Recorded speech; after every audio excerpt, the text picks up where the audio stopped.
ভাষা শহীদদের শ্রদ্ধা জানাতে সাধারণ মানুষের ঢল নামে কেন্দ্রীয় শহীদ মিনারে।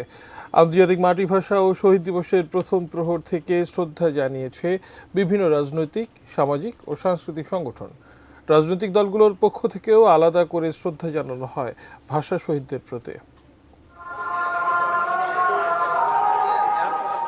রাত শেষে উষার আলোতে মানুষের ঢল বাড়ে কেন্দ্রীয় শহীদ মিনারে। রাষ্ট্রভাষা বাংলার দাবিতে ৭ দশক আগে যারা জীবন দিয়েছিলেন তাদের প্রতি উত্তর প্রজন্মের শ্রদ্ধা, ভালোবাসা ও কৃতজ্ঞতা জানাতে এই সারিবদ্ধ ফুলেল মিছিল ২১-এর প্রভাত ফেরি। এই শ্রদ্ধা জানানোর মিছিলে সামিল দেশের প্রায় সব রাজনৈতিক দল। আমার ভাষা, আমার সংস্কৃতি, আমার কৃষ্টি যেভাবে বিকশিত হওয়া উচিত ছিল সেভাবে বিকশিত হতে পারে নাই, অর্থাৎ সার্বজনীন হতে পারে নাই। বিএনপি আমরা বিশ্বাস করি এগুলো সব কিছু সার্বজনীন, সবার জন্য।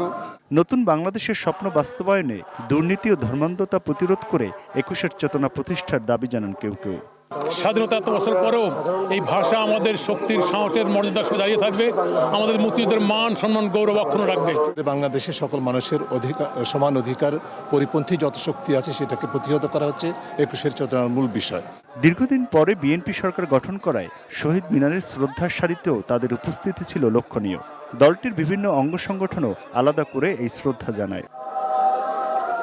Aminul Islam, ATN news, Dhaka.